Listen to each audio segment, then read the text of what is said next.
అంటే ఇప్పుడున్న జనరేషన్‌లో ఫాస్ట్ ఫుడ్, జంక్ ఫుడ్ అనేది చాలా ఎక్కువైపోయింది.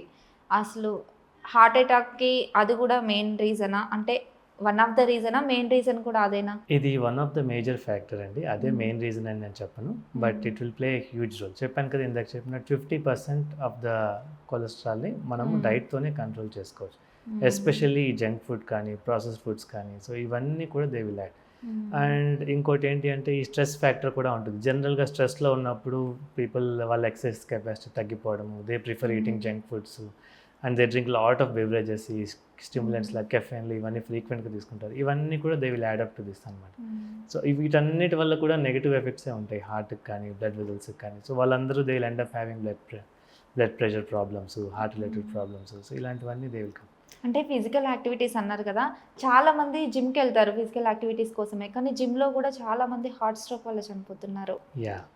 ఎందుకంటారు? అది గూడా ఆళ్ళు జిమ్ చెయ్యాలి అనే స్ట్రెస్ తీసుకుంటున్నారా? లేకపోతే జిమ్ చేస్తూ నిజంగా యాక్టివిటీస్ ఎందుకలా చనిపోవాల్సొస్తుంది?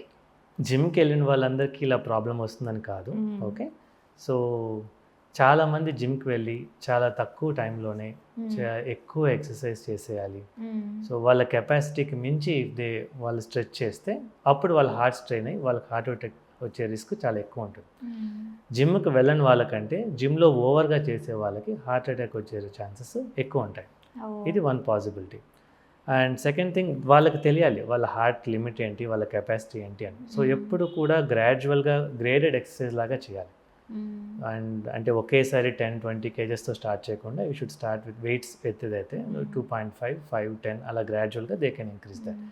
అండ్ ఫ్రీక్వెంట్ బ్రేక్స్ అనేవి తీసుకుంటూ ఉండాలి. హ్మ్. అడిక్వేట్ హైడ్రేషన్ అనేది తీసుకోవాలి. సో, ఇవన్నీ కూడా హార్ట్ స్ట్రెయిన్‌ని రిలేటివ్‌గా తగ్గిస్తాయి. హ్మ్. ఒకవేళ జిమ్‌లో వాళ్ళు పర్ఫార్మెన్స్ ఎన్హాన్సింగ్ డ్రగ్స్ అనేవి దే గివ్ కొన్ని హ్మ్. స్టిమ్యులెంట్స్ లాంటివి అవును. ఉంటాయి. సో, ఇవన్నీ కూడా దే షుడ్ చెక్ వెదర్ అది తీసుకోవడం వల్ల they are going to helpful or they are going to harmful. Hmm. ఆన్‌లైన్‌లో చూసి చాలామంది దే జస్ట్ వాళ్ళే ఏ గైడెన్స్ లేకుండా they will purchase and they will start using those performance drugs అనమాట. హ్మ్. ఇందులో ఎక్కువ అనబాలిక్ స్టెరాయిడ్స్ లాంటివి ఉంటాయి. సో, ఇవన్నీ కూడా they have negative effect on the hearts అనమాట. So, hmm. They have to check before ఒక ఎక్స్‌పర్ట్ ఎవరినైనా తీసుకొని ఎక్స్‌పర్ట్ ఒపీనియన్ తీసుకొని then only they have to do all these things. And mainly they should know their capacity. So, generally ఎవరైనా extreme యాక్టివిటీస్‌కి వెళ్తున్నప్పుడు అందుకే చెప్తున్నా. వాళ్ళందరూ ముందు ఒకసారి ప్రీ హ్మ్. చెకప్ చేసుకొని వాళ్ళ యాక్టివిటీ పర్ఫార్మెన్స్ చేయొచ్చా? హ్మ్. చేసేటప్పుడు వాళ్ళకి రిస్క్స్ ఉన్నాయి. ఎస్పెషల్లీ ఫ్యామిలీలో ఇలాంటివి జరిగిన వాళ్ళైతే దే హావ్ టు హ్మ్. మ్యాండేటరీగా they have to check everything before and hmm. Then they have to start. ఈ రోజుల్లో చాలామంది వెయిట్ లాస్ కోసం చాలా ట్రై చేస్తుంటారు. నేను సడెన్‌గా వెయిట్ లాస్ అయ్యాను. నేను జిమ్ చేస్తూ, లేకపోతే ఎక్సర్సైజ్ చేస్తూ 8 కేజెస్ తగ్గాను 1 మంత్‌లోనే 10 కేజెస్ తగ్గాను అని చాలామంది హ్యాపీగా ఫీల్ అవుతుంటారు. అంటే అలా తగ్గితే హార్ట్ రిస్క్ వచ్చే ఏమైనా ఛాన్సెస్ ఉన్నాయా? డెఫినెట్‌లీ అండి. సో, దీన్ని ఈ ఒబేసిటీ రిస్క్ అంటాము. సో, ఓహ్! ఒబేసిటీ ఉన్నవాళ్ళు హ్మ్. ఎంత ఎక్కువ తగ్గితే వాళ్ళ హ్మ్. హార్ట్‌కి అంత హెల్తీగానే ఉంటుంది. హ్మ్. బట్ రేట్ అనేది డ్రాస్టిక్‌గా ఉండదు. హ్మ్. గ్రాడ్యువల్‌గా తగ్గితేనే బెటర్. ఓకే. హ్మ్.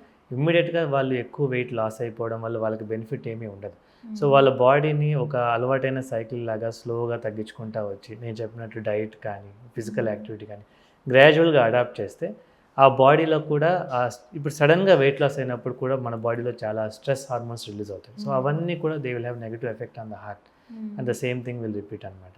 సో, అలా కాకుండా గ్రాడ్యువల్‌గా చేసి కంట్రోల్ చేసినప్పుడు హార్ట్ మీద ఎలాంటి స్ట్రెయిన్ లేకుండా you can cut it down.